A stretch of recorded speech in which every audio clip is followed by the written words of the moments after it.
কেন পারেন নাই? অবশ্যই অযোগ্য।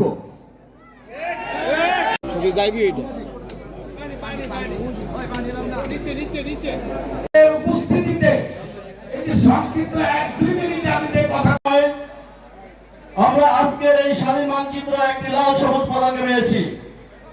নির্বাচনী এলাকার মনোনয়ন প্রত্যাশী জননেতা তানভীর শুভকেন্দ্রে সংগ্রামী সাথী বন্ধুরা, আমরা যখন ফ্যাসিস্ট হাসিনা বিরোধী আন্দোলনে ব্যস্ত, আমরা যখন মৃত্যুর পথে দাঁড়িয়ে সেই ঢাকা, সেই কুমিল্লা, সেই চাঁদপুরে আমরা আন্দোলন সংগ্রামে ব্যস্ত, তখন আমাদের বিএনপি নামধারী এক ঘন্টা প্রচারক সেই সোনারগাঁয়ে পিকনিক নিয়ে আনন্দ সঙ্গে মুক্তিযুদ্ধে 30 লক্ষ প্রাণের বিনিময়ে, আমাদের এই শহীদদের বিনিময়ে আমরা এই লাল সবুজ পতাকা পেয়েছি, আমাদের এই মানচিত্র পেয়েছি।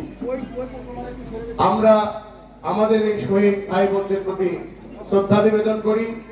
আমরা শ্রদ্ধা নিবেদন করি 2024-এর 5ই আগস্ট যারা তাদের জীবনের বিনিময়ে স্বৈরাচারকে বিদায় করেছে, ফ্যাসিস্ট মুক্ত বাংলাদেশ গড়ে তুলেছিল, উপহার দিয়েছে আমাদের সেই শহীদদের প্রতি আমরা বিনম্র শ্রদ্ধা জানাই।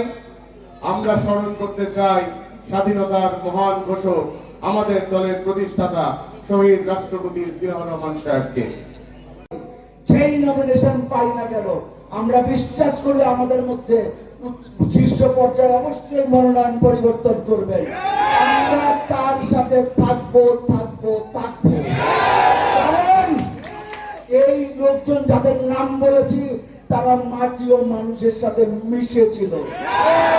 মতলবের মানুষ তাদেরকেই চায়, মতলবের মানুষ তার কাছে যেতে চায় যার কাছে গিয়ে দুটো কথা বলতে পারে, যার কাছে সরাসরি যেতে পারে, অভিযোগ দিতে পারে। এবং আমাদের যে মনোনয়ন ক্রাইটেরিয়া দিয়েছিল, কি দিয়েছিল মনোনয়ন ক্রাইটেরিয়া? যে জনগণের সাথে ছিল, আন্দোলনে সম্পৃক্ত ছিল। আমরা আন্দোলনে সম্পৃক্ত ছিলাম।